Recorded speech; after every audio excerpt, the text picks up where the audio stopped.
Tuhan bersamamu.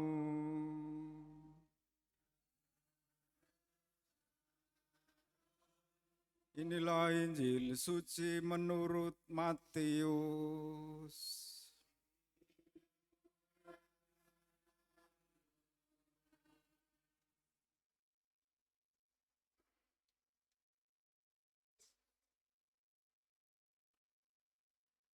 Ketika orang-orang Farisi mendengar bahwa Yesus telah membungkam orang-orang Saduki, berkumpullah mereka.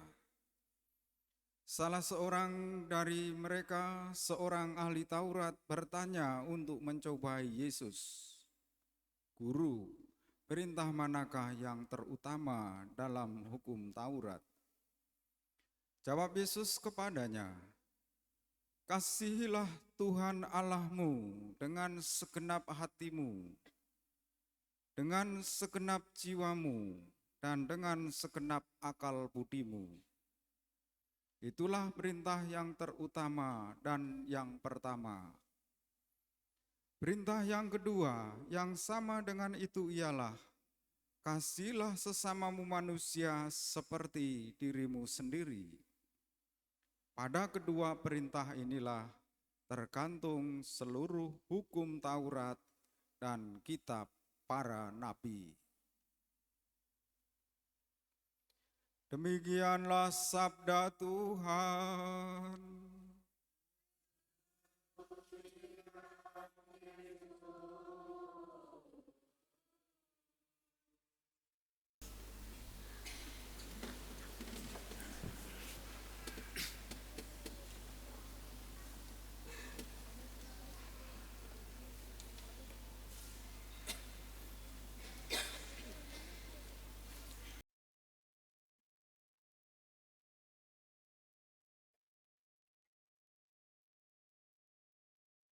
Umat Allah yang terkasih, dalam hidup kita barangkali sering diuji tentang ajaran-ajaran kita. Ada yang bertanya kepada kita, entah serius ingin tahu atau mengajak berdebat, tidak ada gunanya. Dan banyak juga orang Katolik yang tidak tahu jawabannya. Apakah orang Katolik menyembah Maria? Apakah orang Katolik dalam menerima sakramen pengakuan dosa harus lewat pastor? Bukankah bisa langsung kepada Allah?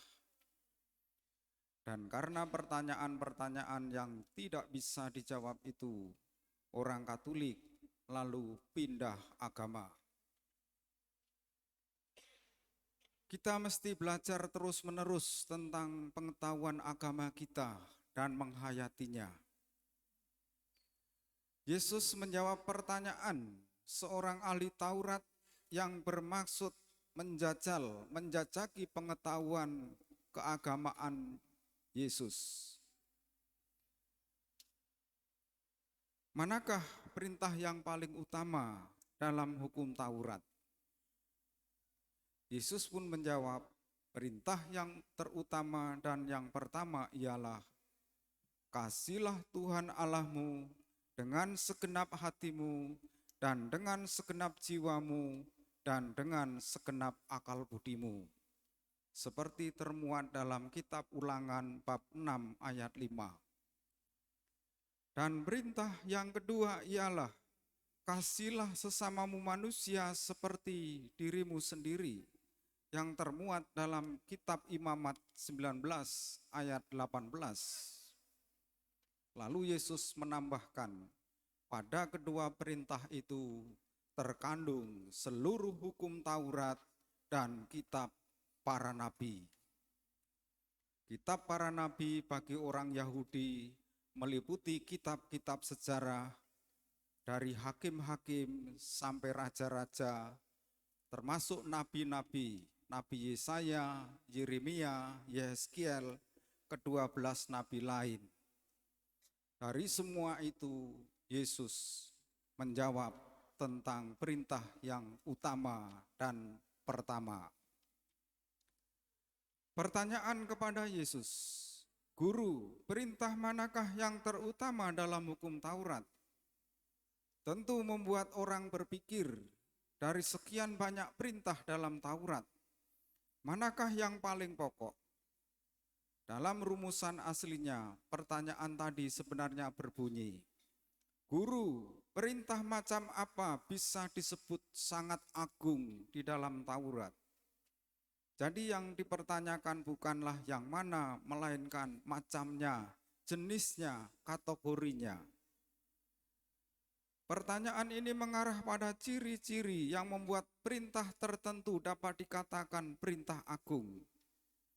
Memang diandaikan perintah-perintah dalam Taurat tidak sama bobotnya. Ahli Taurat tadi mau mencobai Yesus dan mau tahu apakah Yesus memiliki kemampuan menimbang-nimbang bobot aturan Taurat yang jumlahnya 613, termasuk berupa larangan dan perintah. Orang Yahudi menyadari bahwa tidak semua aturan sama bobotnya. Yesus sendiri di lain kesempatan juga mengungkapkan kepekaan ini, misalnya mengenai hukum hari Sabat. Di situ kewajiban menguduskan Sabat dibawahkan kepada kewajiban berkorban dan melaksanakan belas kasih. Soal itu dijawab Yesus dengan mengutarakan dua perintah yang disebutnya sebagai tempat tergantung semua hukum Taurat dan kitab para nabi.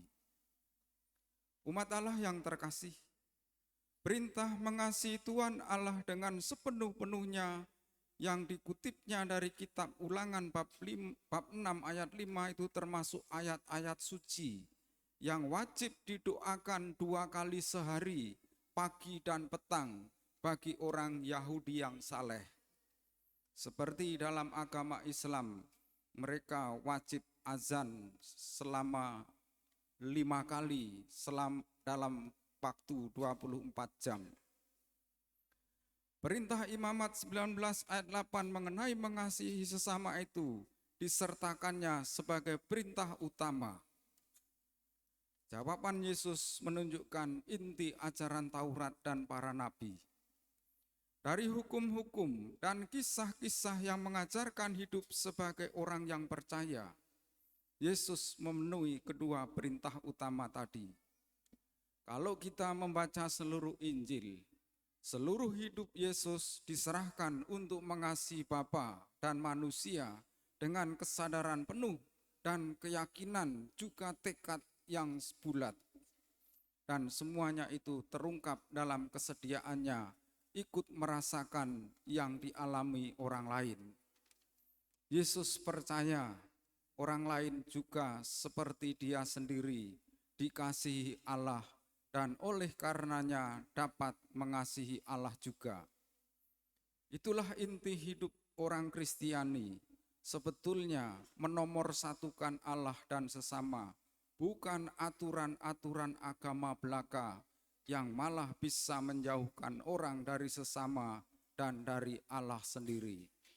Aturan-aturan agama yang menjauhkan manusia dari Allah dan sesama pastilah agama yang keliru, dan itu bukan agama Yesus Kristus.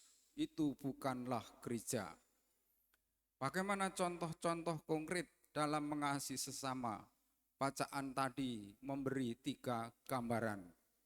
Yang pertama, jangan menindas atau menjajah para janda.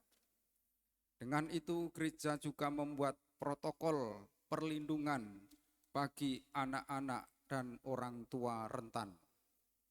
Yang kedua, jangan membungakan uang dan itu dosa di mata Tuhan.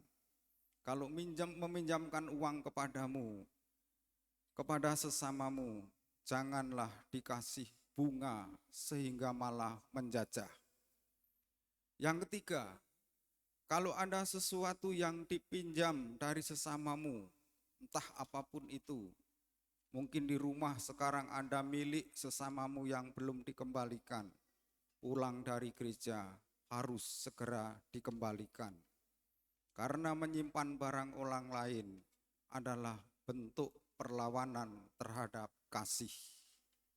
Dan kita semua dipanggil untuk menjalani inti hidup agama kita, mengasihi Allah, mengasihi sesama, seperti mengasihi diri kita sendiri. Apakah kita sudah melakukannya itu dalam kehidupan sehari-hari? Kita berdiri, kita perbaharui iman kita.